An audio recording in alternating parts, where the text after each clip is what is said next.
The people who call themselves the Ungers are convicted criminals, some 250 in all, sentenced to life in prison many years ago for violent crimes.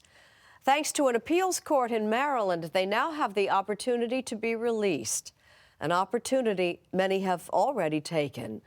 Our cover story is reported by senior contributor Ted Koppel. We're going to get a group photo. Come on up. This group has been away a long time. They are all of them convicted criminals who went to prison in their youth, back when Nixon, Ford, and Reagan were in the White House. I don't even know how to work all this on his. In their day, apple was just a fruit. Everything's great. There's a mix here of public defenders, law school interns, social workers, murderers, and rapists. The first of those convicts was released 4 years ago. That's what they're celebrating here in Baltimore. Charles Chappelle did 39 years on a charge of murder one. I'm not going to let myself down. I'm most definitely not going to let you. That's Maryland's Baltimore County prosecutor he's talking to. Hey, how to see you again? Yes, sir. It's good to see you. There are 250,000 older prisoners locked up across this country. 170 of you are now out. More to come, I hope. Mike Millman is a law school professor at the University of Maryland. He is also a defense attorney who was deeply troubled by the fact that for decades in Maryland, judges had been telling juries that it was their job to interpret the law pretty much as they saw fit. It sounds incredible, but a jury could, if it so decided, ignore a defendant's presumption of innocence, in effect tossing the constitutional right to a fair trial out the window. If the jurors liked the fundamental requirement that the state has to prove guilt beyond a reasonable doubt, they could apply it. If they didn't, they could reject it. So the Constitution was nothing more than a guiding principle. It was advice. Advice, yes. That really nullified the rule of law. So these, in effect, were lawless trials. In 2012, the Maryland Appeals Court agreed and ordered a new trial for Merle Unger, who was serving a life sentence for killing a police officer. That opened the door for 250 other lifers convicted in Maryland before 1981. That's been a long time. With much of the work being led by lawyers from the Public Defender's Office, they and Mike Millman argued that all those trials had been unconstitutional. And, interestingly, prosecutor Scott Schellenberger, he's Maryland's state attorney for Baltimore County, is on the same page. By saying to the jurors that they are judges of the law, it undermined those very fundamental constitutional rights of reasonable doubt and presumption of innocence. They were found guilty, but in a flawed proceeding. That is correct. Therefore, is it in fact fair to conclude that they are guilty? Well, they were granted a new trial. Now, most of those have pled guilty because prosecutors are recommending time served, which means they get out. With the exception, it should be noted, of Merle Unger himself. He was retried, reconvicted, and is still in prison. In acknowledgement of his case, the now more than 180 prisoners who've been released refer to themselves as the Ungers. Over 4 years, there have been a few misdemeanors, but so far, not a one of the Ungers has committed another felony.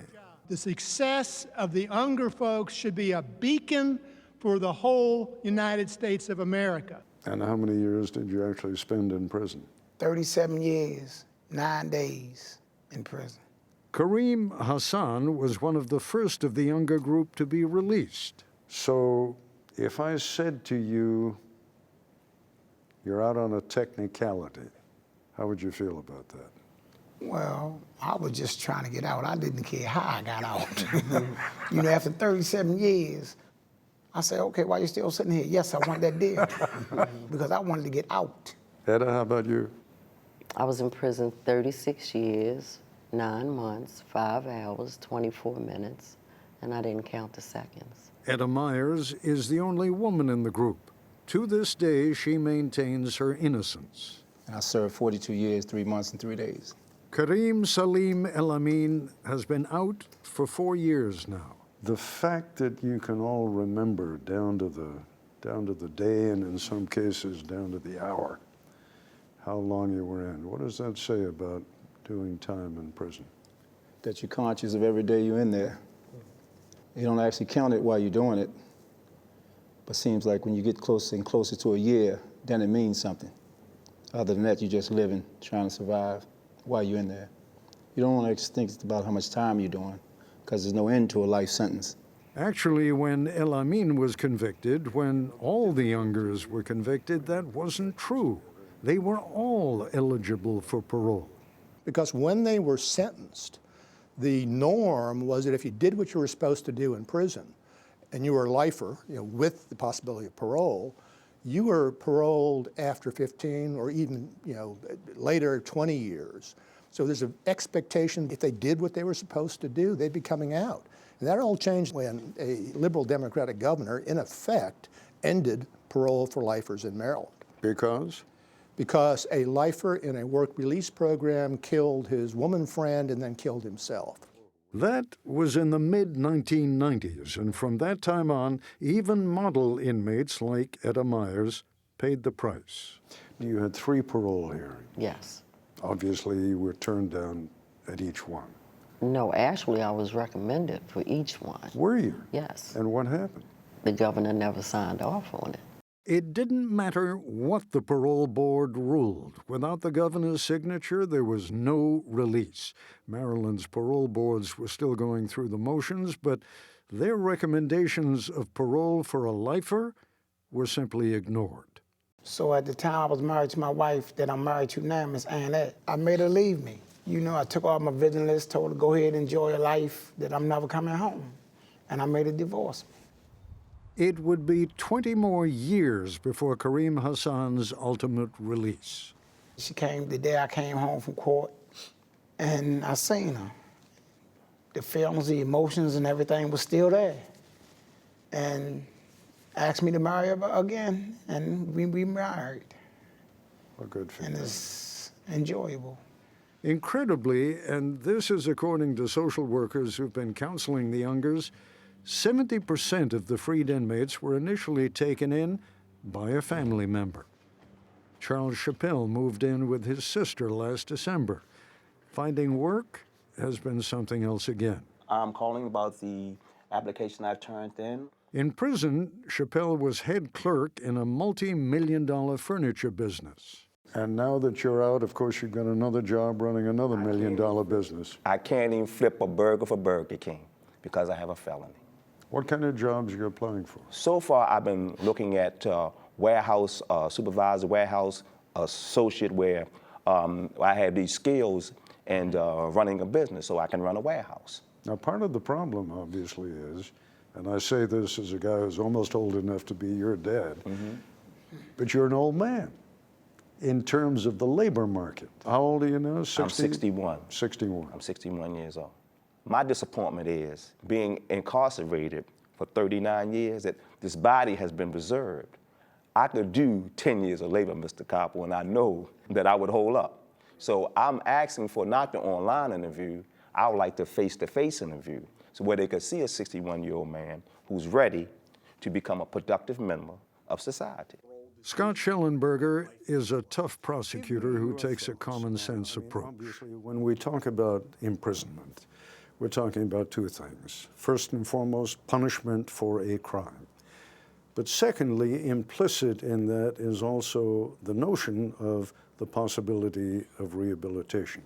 Your thoughts on that? Well, certainly, I do believe in rehabilitation in the criminal justice system. When we get to murder, I believe there has to be a balance, and that balance has to strike between the appropriate punishment and what's going to happen when you're released in society. The studies show that most violent crime is committed by men between the ages of 17 and 35.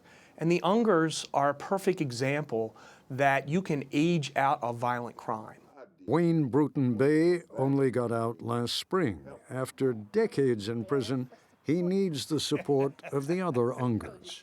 It may be that only another Unger can appreciate how disorienting the outside world can be, even the old neighborhood. When did you come by here the first time? My second week home. And what do you think? My heart just fell out of my chest. I couldn't believe all the abandoned homes around here. And once the neighborhood was so beautiful. Still lingering after all these years are the memories of what some basketball coaches were telling Wayne when he was a youngster and what his fellow inmates called him. They called you the legend. The legend. Huh? The legend. Yeah, absolutely. Still makes you smile now, doesn't it? Absolutely. Could have been. As a matter of fact, my mother used to always say that I supposed to be living in the mansion.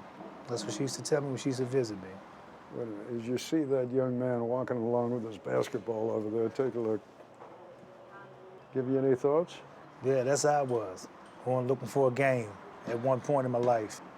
Wayne's mother, who waited almost 38 years for his release, died the year before he came home. But his wife, Vicky, was waiting for him. They've renewed their vows.